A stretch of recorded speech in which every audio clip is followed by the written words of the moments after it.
시 한 편 읽어드릴게요. As you go through life, 인생을 살아가며 라고 하는 빌 콕스라고 하는 지금 시대의 내용을 이렇습니다. 이 세상은 절대로 스스로 순응하지 않아서 너의 변덕에 맞추지 않는단다. 너의 평생 동안 잘못되는 일도 분명코 있을 터인즉 내가 그걸 빨리 알아챌수록 더욱 다행이란다.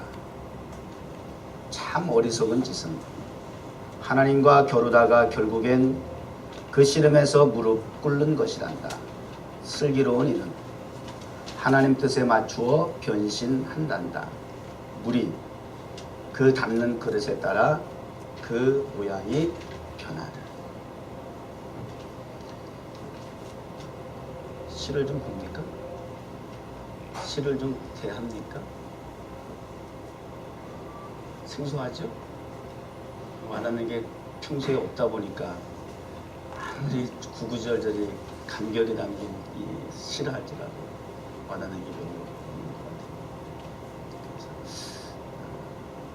같아요. 낯선 것, 그런 것들이 굉장히 어떤 분야든지 마음에 와닿지 않는 이유가 그래서 그래요. 익숙한 게 굉장히 그래서 굉장히 필요해요. 그래야 우리의 와닿는 그 타치하는 부분이 굉장히 다르거든요. 내용은 알겠어요?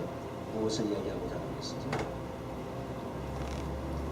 오늘 말씀의 제목은 무한 변신입니다. 발음을 잘 들어야 돼. 한 끗 차이지만 착각해서 들어오면 무한 변신이 돼. 그 끝없는 변신. 오늘 잘 들어야 돼. 발음을 잘 주의해서 저도 해야 되겠고 듣는 사람들도 잘 새겨서 들어야 돼. 계속 목사님 왜 욕하지?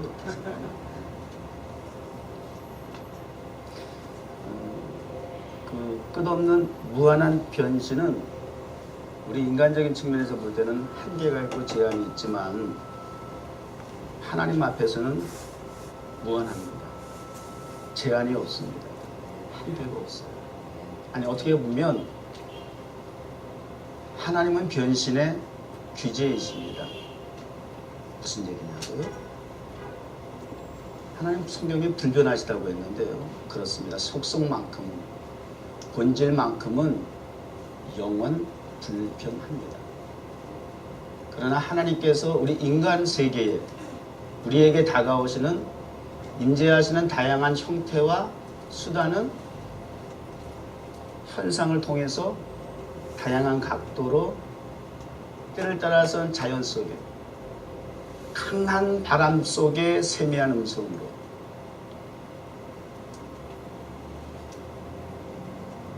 그리고 또 메신저로서의 하나님의 사자로 천사로 그리고 지나가는 나그네와 같이 그렇게 아브라함에게 등장하시기도 하셨고 이런 자연과 사물과 사람과 환경을 통해서 하나님의 임재는 변신을 계속해서 그 상황 속에서 주도하시면서 등장하시고 나타나시고 우리에게 다가오시고 그게 하나님이 우리와 함께 하시는 스타일이세요. 방금 그 시에 대한 해석을 따로 이렇게 의미 부여를 하자면 이런 거 아니겠어요? 이 세상은 우리들의 변덕스러운 마음이나 뜻에 따라 스스로 순응하지 않는다. 그러나 우리들은 잘못된 일은 속히 바로잡고 뉘우쳐야 한다. 인간이 교만해지면서 하나님과 힘을 겨루다가 나중엔 반드시 하나님 앞에 무릎을 꿇게 되고 인류가 곳곳에서 대재앙을 받는 경우가 많다. 따라서 슬기롭게 하나님의 큰 뜻, 대자연의 순리를 따라 인간의 변신, 순응하여야 한다. 이렇게 아마 해석을 해도 될 것 같아요. 하나님의 뜻에 맞추어서 변신하는 슬기를 배워야 한다는 것이 이 시가 지금 말하고자 하는 이야기일 것이라는 거죠.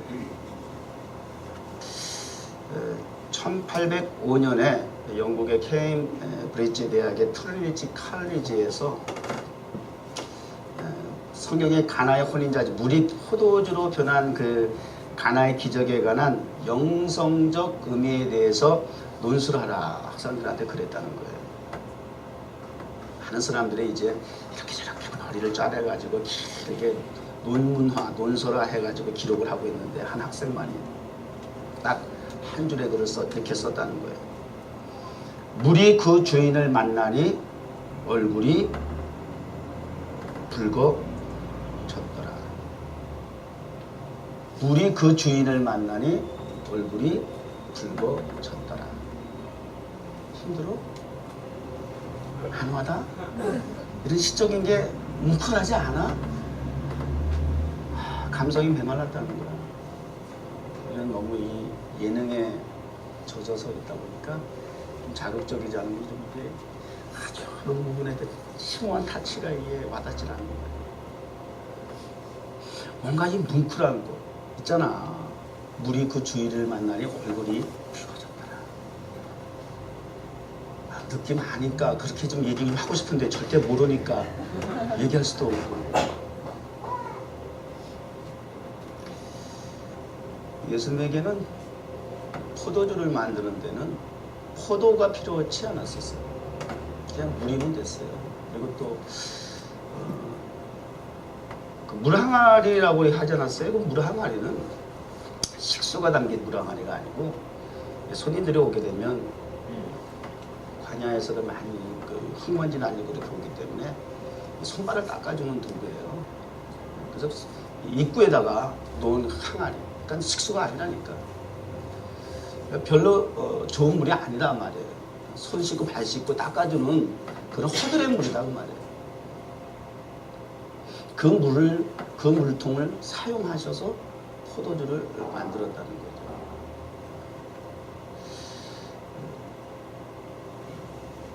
신령적 의미로 우리가 다시 재해석해 본다면 주님이 이 땅에 오셔서 이루실 십자가 사건에 대한 가나의 혼인잔치는 단순한 신비로운 기적이 아니고 사인이었다, 표적이었다를 얘기하는 것은 주님이 장차 이 땅에 오셔서 행하실 십자가의 구속사역에 대해서 버려진 물과 같은 우리 인생들을 향기나는 감미로운 포도주와 같이 재생산하겠다라고 하는, 새 생명을 불어넣어 주겠다라고 하는 어떤 그런 구속사역에 대한 첫 번째 기적의 현장에서 이 땅에 예수님의 오심을 보여주는, 예시하는 그런 의미가 있는 표적이었다.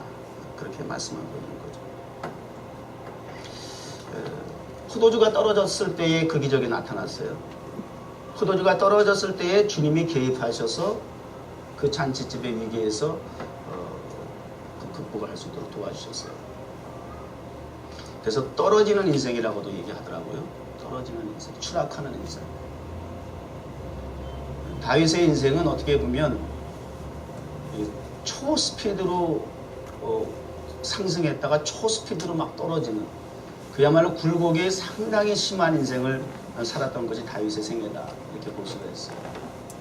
하루아침에 막 그냥 골리앗을 죽이고 난 다음에 팍 올라갔다가 기름 부음을 받았지만 사실은 그 이후에 엄청난 사울로부터 또 고난을 당하게 되고, 또 왕의 자리에 그 엄청난 16년, 20년의 세월 끝에 왕의 자리에 올라가긴 했지만 또 머지않아서 아들 압살롬에 의해서 또 그 구테타가 일어나서 왕궁을 맨발로 도망가야 하고 말이죠.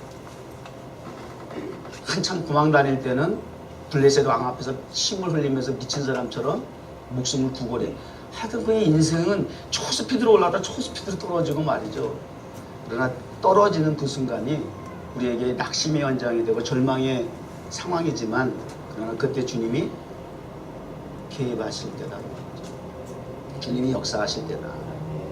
그 과정 속에서 때로는 10년, 20년이 걸렸어도 주님께서 개입하시게 되면, 때가 되면, 바닥에 있을 때에 주님께서 때가 돼서 개입을 하시면 순간에 그 꿈과 소망은 이루어질 수도 있다. 물이 포도주가 변화되는 것은 순간의 변화일 수 있다. 그러나 그 과정 속에서 떨어지는 일들이 있어야 하고 또 부족한 현상이 나타나기도 하고 그런 가운데서 주님의 말씀에 순종하는 일들을 통해서 이렇게 하나님은 하나님 하시는 일들에 대해서 이렇게 나타내 주시고 있다. 이런 얘기들이죠. 오늘 그 본문에 우리 들어가서 한번 볼까요?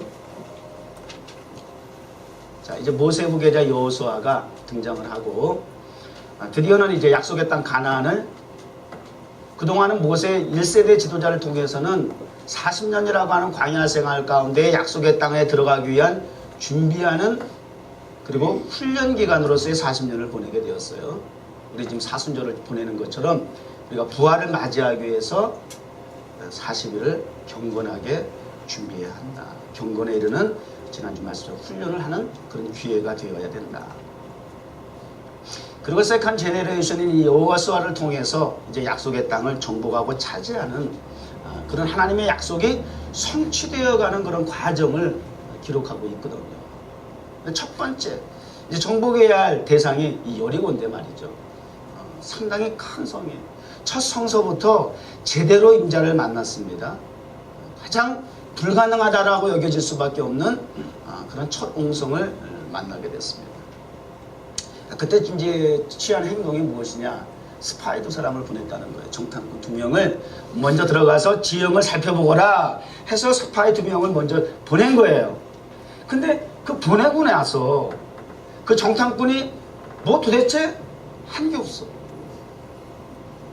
그냥 가자마자 기생 라합의 집에 유흥업소 사람들이 많이 출입하는 그 유흥업소에 들어가서 숙박을 하기 위해서 들어간 게 다야. 40년 전에 모세가 보낸 12정탐꾼은 한 일이 있다니까. 두루두루 40일 동안 살펴보면서 그 지형에서 뭐 포도도 막 갖고 와가지고 그 땅에서 난 실과가 야 이렇게 좋다고 말이야. 증거물로도 갖고 오고 말이죠. 그 지형을 잘 살폈어요. 정말 적과 꿀이 오는 땅이란 말이죠. 그리고 또 뿐만 아니라 그 땅에 사는 거민들 안악자손의 후예들이라서 그런지 그냥 막 골리앗과 같은 그런 인간들이 살더라고 말이에요. 거인들이 살더라고 말이죠. 정확하게 두루두루 골고루 잘 살피고 돌아와서 모세에게 보고했다니까. 정탐꾼으로서 스파이로서 역할 제대로 했어요. 그런데 여기 이 2사람은 한 게 없어. 보고한 건덕지도 없어. 그냥 들어가서 숙박 시설에 들어갔다가 그냥 바로 발가게 됐어. 이 무능한 스파이 여기 정탐꾼들 아니에요. 참 몸을 좀 은폐도 좀 하고 말이죠. 조용한 데 들어가서 이렇게 좀 이렇게 숨어 있다가 그러고 활동을 하고 그래야지. 이건 뭐 사람들이 많이 출입하는 그 현장에 막 직접 들어가 가지고 말이죠.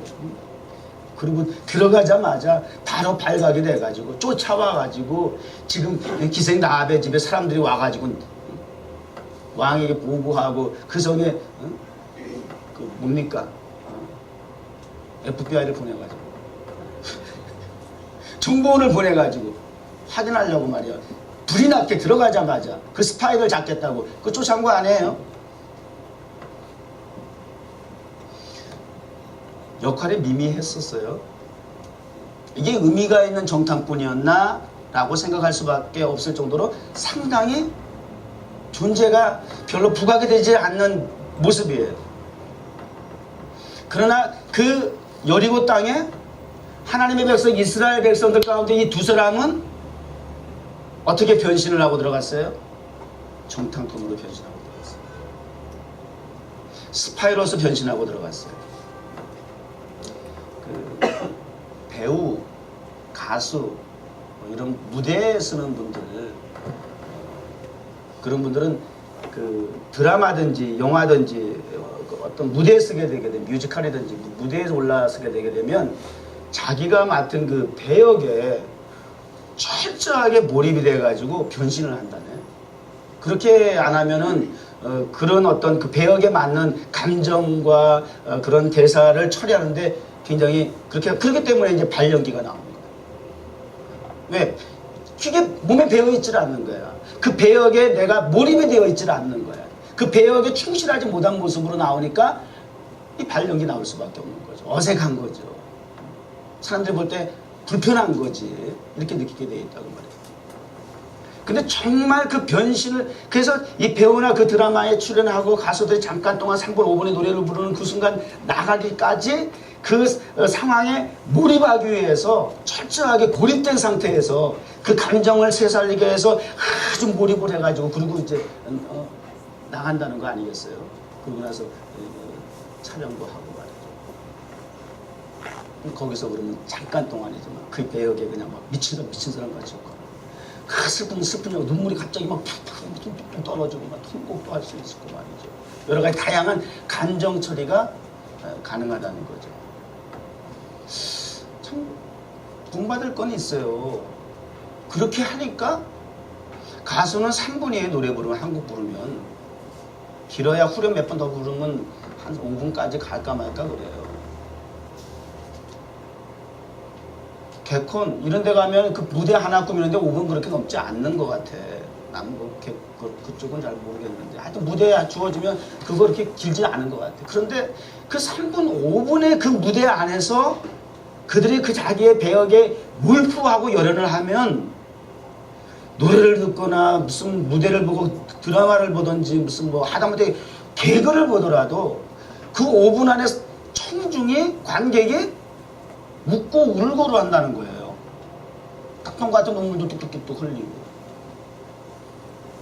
그 퍼포먼스 통해서 관중의 대중이 그 몰입도가 높아진다는 거죠.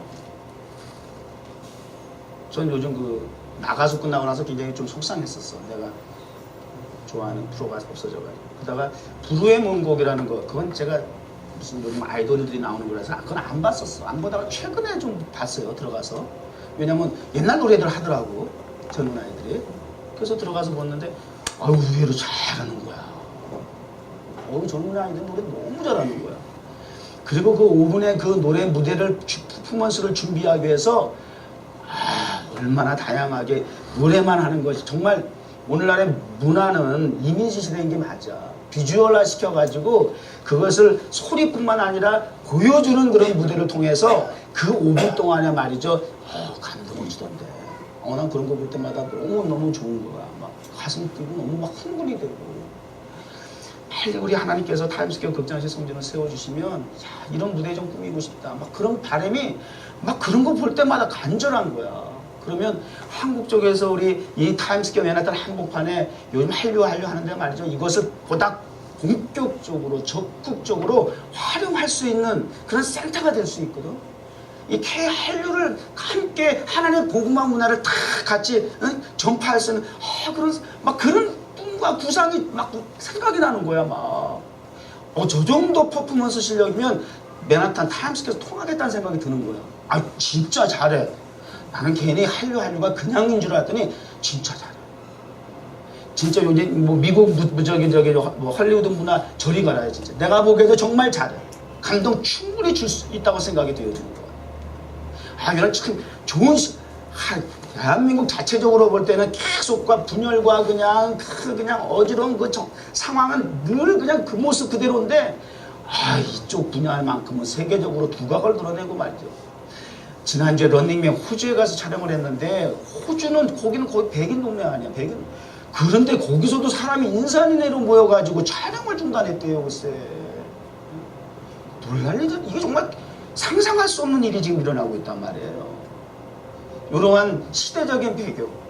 대한민국은 하나님께서 이런 문화를 통해서 세계에 이렇게 널리 보급하고 알리고 우뚝 설 수 있게 했다라고 하는 그런 하나님의 섭리가 무엇일까? 나는 그러한 차원을 하나님의 복음을 전하고 하나님의 창조 문화를 함께 알릴 수 있는 그런 역할을 그런 거 볼 때마다 나는 그런 대중문화를 보면서 그쪽으로 그냥 막 미치겠는 거야. 너무 그런 게 하고 싶어가지고.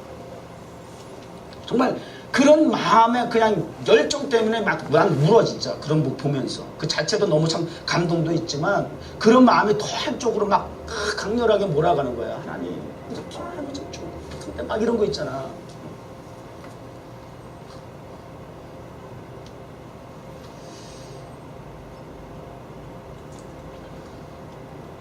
우리 하나님의 나라, 하나님의 문화를 전하는 그런 역할과 사명을 잘 감당할 수 있는 그런 이제 앞으로 꿈과 비전 하나님 주셨는데 하나님의 뜻과 계획 속에서 이루어져 나가는데 그 일이 그렇게 쉽게 우리 10주년을 맞이해가지고 지금까지 돌아보면서도 그렇고 또 앞으로 되어질 그런 목표를 향해서 나아가는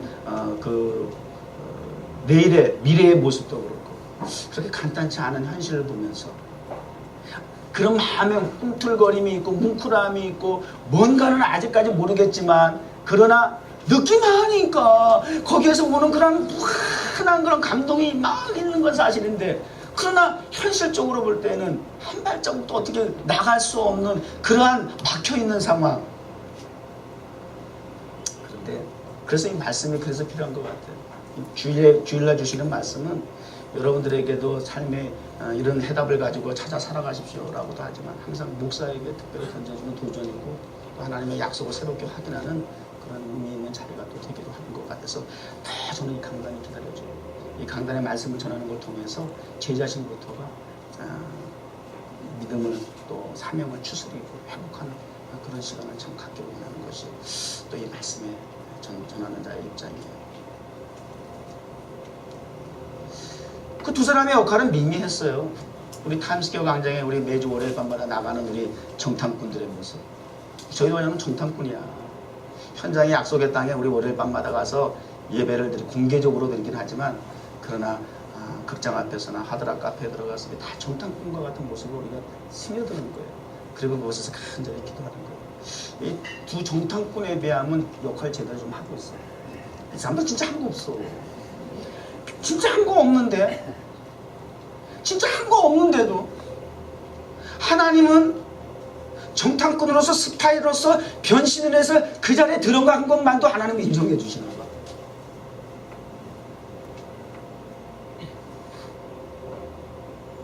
우리의 삶의 환경 속에서 변신 이걸 우리가 잘 확인할 수 있어야 돼요. 다윗은 참 말씀을 전할 때마다 단골 인물로 등장을 해요. 참 복된 사람이에요. 목동의 신분을 가지고 있지만 전쟁터에 아버지의 심부름을 하기 위해서 나갔어요.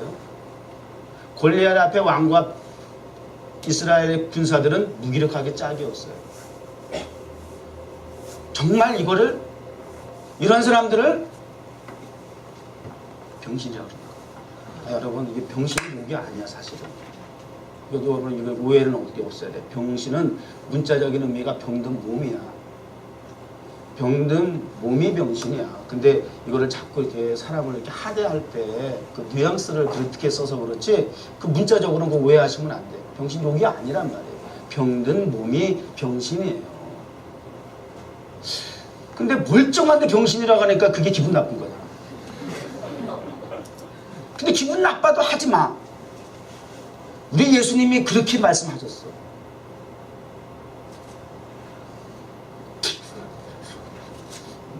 병신이라고 그랬냐고. 사두개인가 바리새인과 같이 멀쩡한 사람들이야. 아주 멀쩡해. 정말 고상한 사람들이야.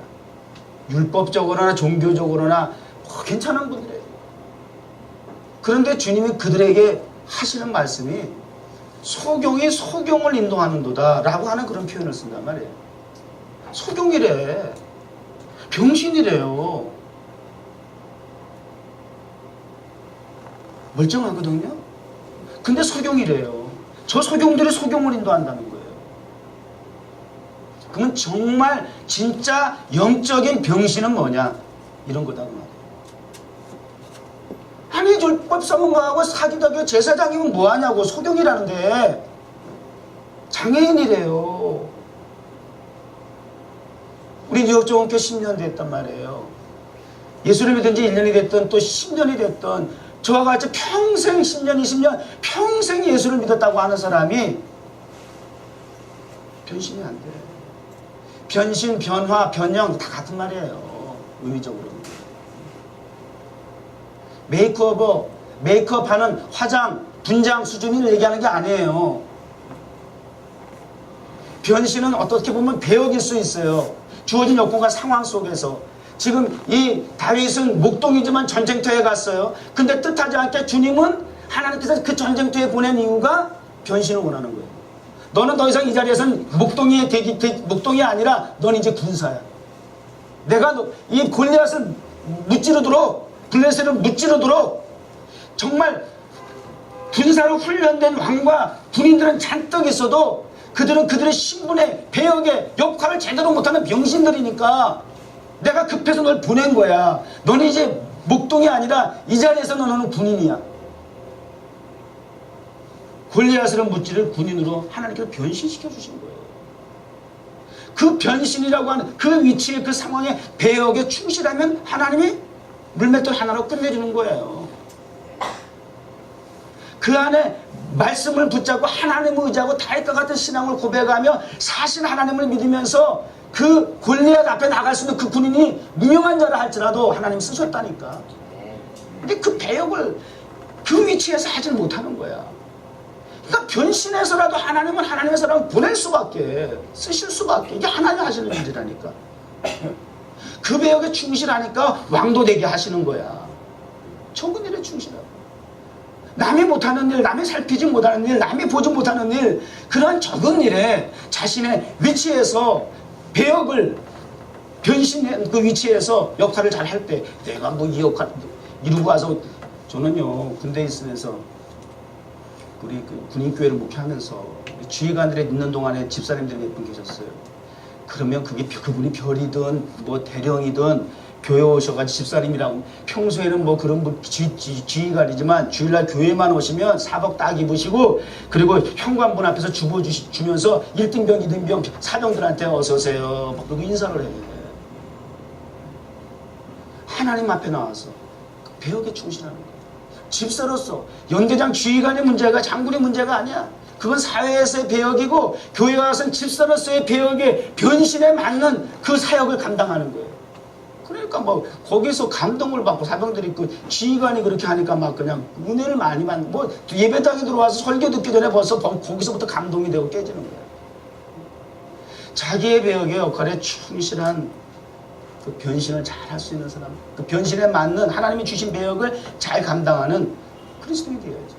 그렇지 아니하고 계속해서 우리는 그러한 하나님의 신령한 영적인 원하는 변신에 맞지 않는 삶을 살아가게 될 때에 그것이 진정 영적인 그런 변신과 같은 그런 모습으로 우리는 인정해야 돼. 도대체 뭐가 변신인지 이제부터는 알아야 돼요.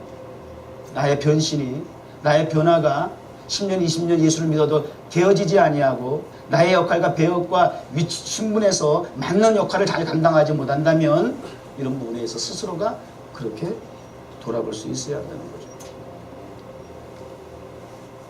그런데 역할은 미미하지만 하나님이 그래도 변신해서 그 자리에 들어간 것도 인정해 주셔서 소득 있게 하신다니까.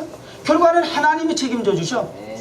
내가 뭐 어떻게 역할을 잘 감당, 이것도 물론 우리의 역할에 있어서 최선을 다해야 되겠지만 어쨌든 그 하나님의 말씀에 순종하는 그 현장에는 하나님이 간섭하신다니까. 부족하면 부족한 대로 채워주시고 못하면 못한 대로 하나님께서 깎아서 다듬어 주시고 하셔서 어떻게든 작품을 만들어내셔.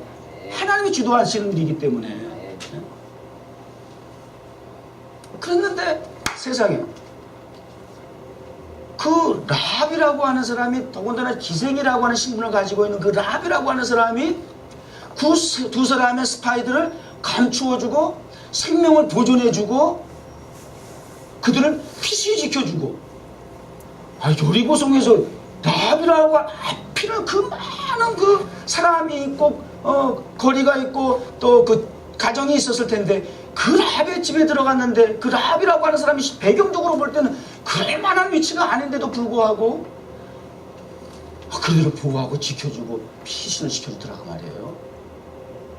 하나님은 하나님의 일을 하기 위해서 감추어는 숨겨둔 보이지 않는 하나님의 사람이 있었다는 거예요.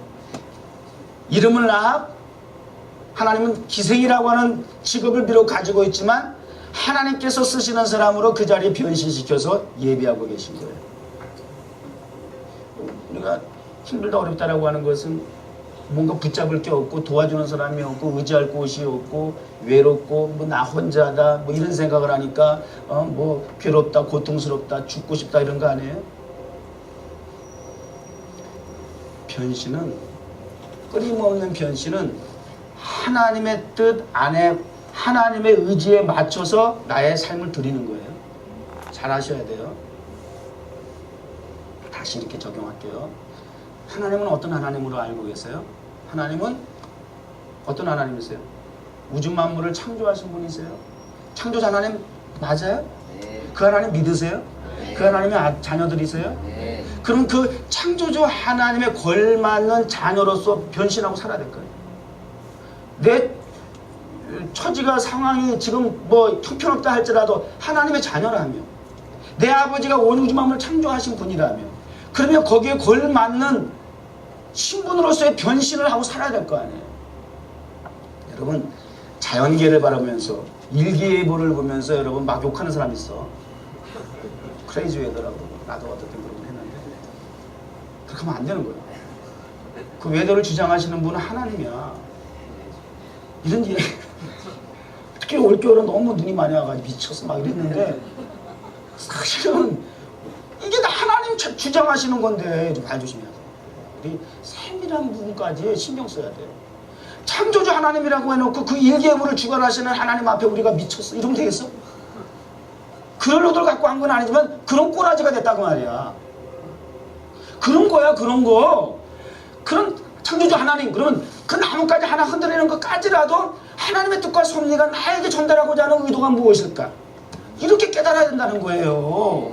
하나님 아버지는 전능, 전지, 전지전능 모든 것을 하시고 모든 것을 행하실 수 있는 분이다. 맞아요? 그런데 우리가 살아가고 있는 과정 속에서 해답이 없다라고 고민하면서 죽고 싶다고 온 우주 만물을 창조하신 하나님 그분을 아버지로 섬긴다 그러면서 티끌 먼지만한 문제 하나 때문에 그것이 스트레스 받는다고 힘들다고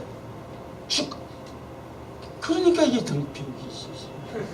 이게 뭐냐 이거야 어? 지금 뭘 얘기하고 하자는지 알아요? 이게 우리라니까. 그런 창조주 하나님 전지전능하신 하나님 그래놓고는 절대 안 믿는 거잖아. 절대 그런 하나님의 자녀로서 그 하나님의 그 초점에 맞춰서 내가 지금 변신돼서 자녀로서 살고 있지 않잖아. 말로만 지금 그러는 거지. 하나님의 뜻이 나를 통해서 이루어지기를 원하십니까? 반드시 이루어질 줄 믿습니까? 하나님 나를 통한 계획이 있다고요. 내게 주신 꿈과 소원을 이루신다니까요. 근데 그 꿈과 소망을 이루기도 전에 하나님에게 이루기도 전에 내가 힘들다고 어렵다 괴롭다고 해서 포기해버리고 하나님이 나를 통해서 이루기 위한 계획을 소원을 이루기 전에 성취하기 전에 죽어서도 안 돼. 죽을 수도 없어. 죽으려고 해서도 안 돼. 자살 그러니까 안 되는 거야. 그거는 하나님이 행하실 일들에 대한 차단이야.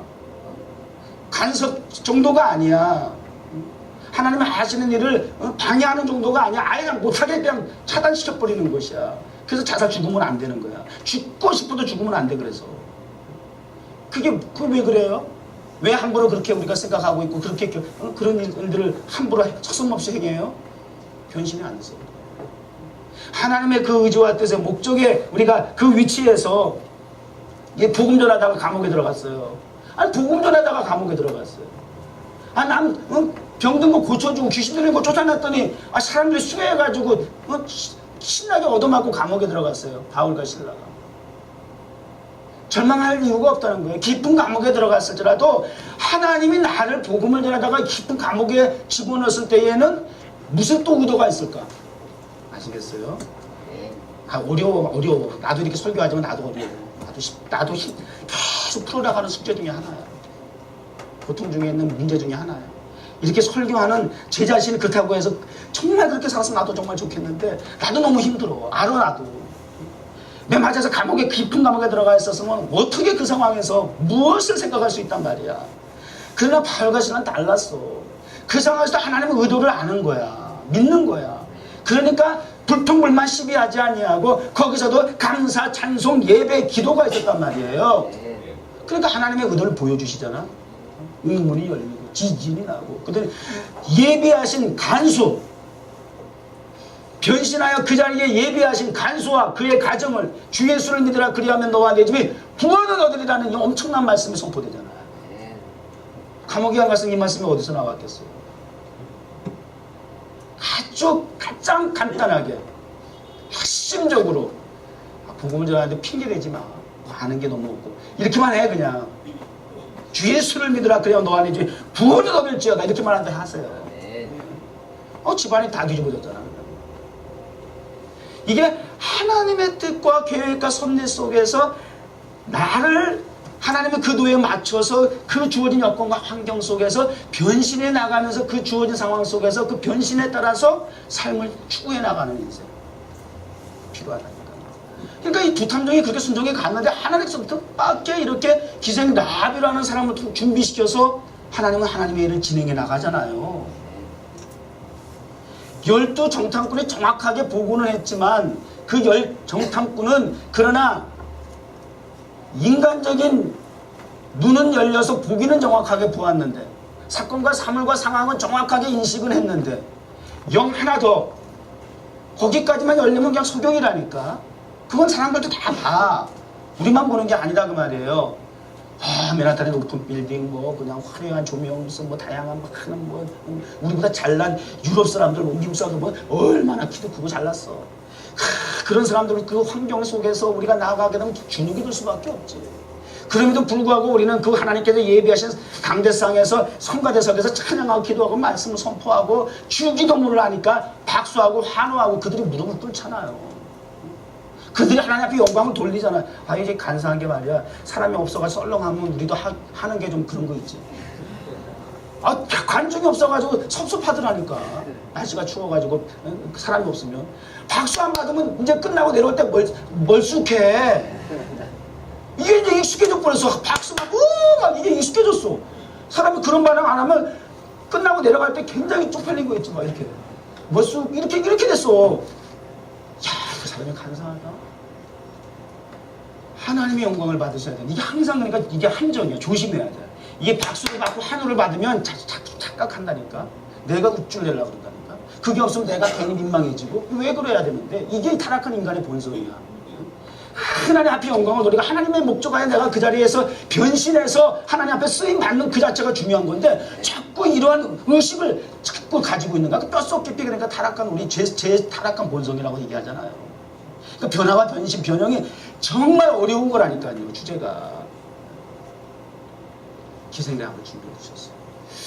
계속 우리가 타임스퀘어 극장 성전을 하나님 앞에 기도하는데 하나님은 이 타임스퀘어 광장에 라이카 같은 사람 준비하셨을 줄 믿습니다. 준비하셨어요. 우리 계속 같은 역할에서 충성을 다하면 때가 되면 하나님께서 기도하고 우리의 목적한 뜻을 하나님의 뜻 가운데서 이루게 해주실 그런 소망을 가지고 또 우리 계속 중단 없이 이 사역을 해야 할 것입니다.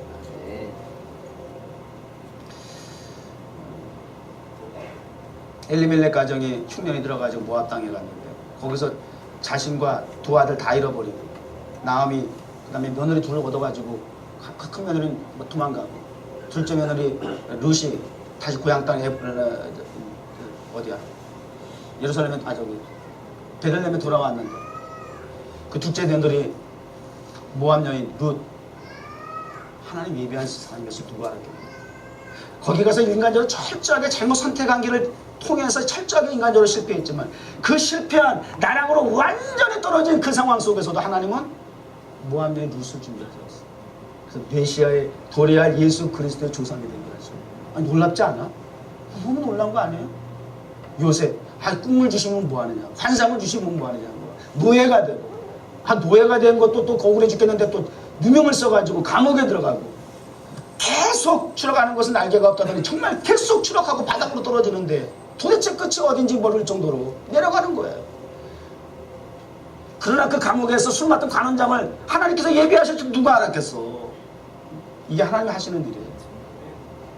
그 상황에서 감옥에 들어가면 감옥에 있는 입장에서의 변신, 노예가 되면 노예로서의 변신, 최선을 다하는 거예요.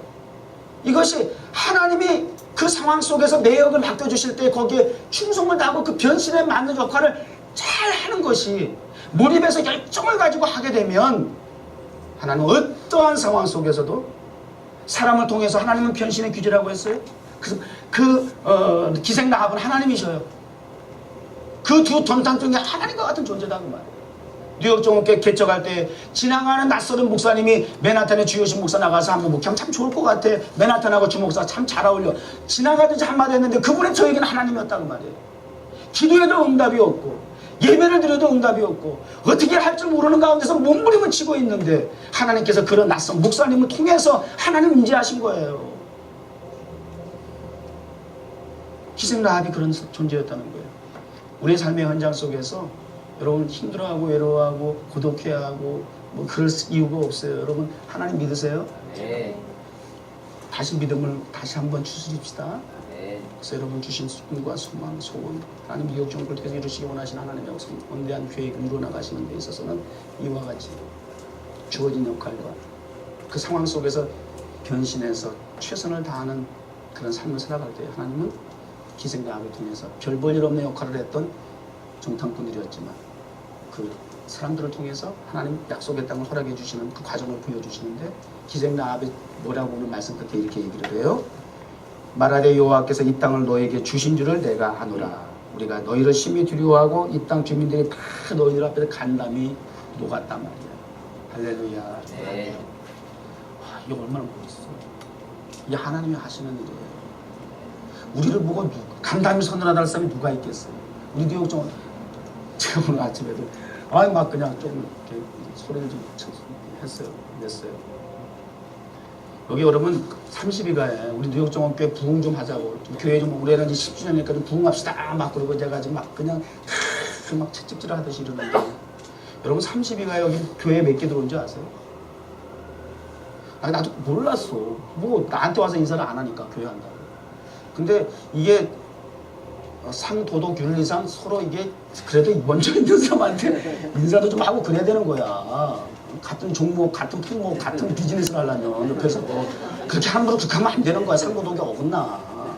나 여기 들어왔을 때 교회 없었을 뿐만 아니라 여기 교회 하나 있던 목사님 제가 얼마나 찾아뵀는지 알아요. 근데 방송을 들어보니까는 32가의 교회라고 그러고 방송에서 막 설교하는 그 교회가 32가에 있다고.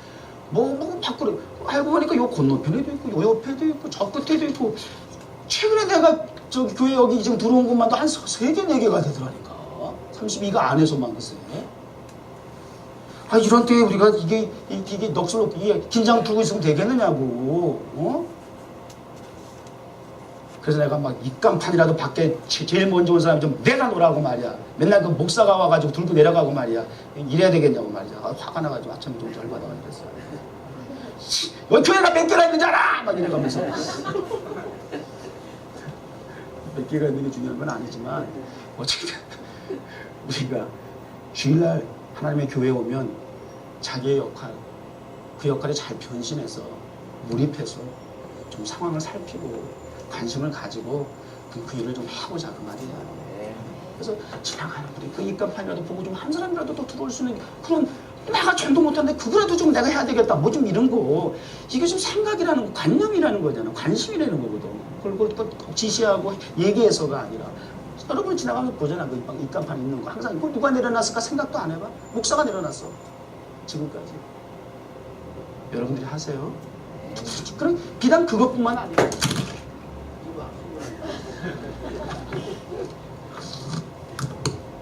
설교 끝나라는 거야. 찬양합시다.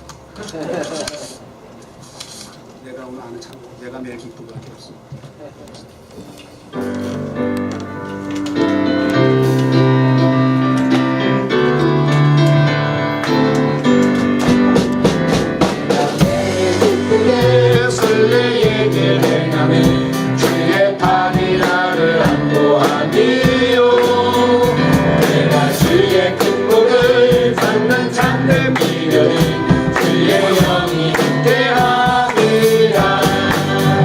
성령의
변신의 최종 목표, 목적, 최고의 절정의 변신의 모습은 뭐예요?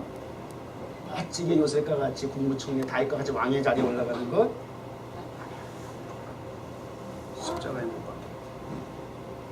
이 땅에 오신 예수 그리스도 하나님이신데 사람의 몸으로 변신하셨어요. 낮고 천한 인간의 추한 몸으로 뿐인가요? 십자가에서 온갖 수모를 고통을 감수하시면서 달려 죽으셨어요. 예수님을 본받는 자, 예수님을 따라가는 성도들의 최고의 절정의 반주 좀 해라. 정말 뭐 얘기해야 되냐? 좀 깔아줘. 정말 답답하네. 주여, 리허설을 해야 되지. 근데 목사 말에 좀 심취해서 그래. 몰입하다 그래. 예수 십자가에 못 박히는 변신, 최고의 변신. 아멘. 그러기 위해서는 세상 모든 정욕과 나의 모든 욕망을 함께 못 박아야 합니다. 네. 최고의 변신. 다시 3절만. 세상 모든 정욕과 나의 모든 욕망을 십자가에 이미 묻을만한 내 어두운 밤은 지나갑니다. 어두운 밤이 지나고 뜨거운 집 벗으니 주의 영이 함께합니다. 성령이 계시네. 할렐루야 함께하시네. 좋은 길을 걸으며 하나 기뻐하네.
성도의 변신은 무죄 정도가 아니라 축복입니다.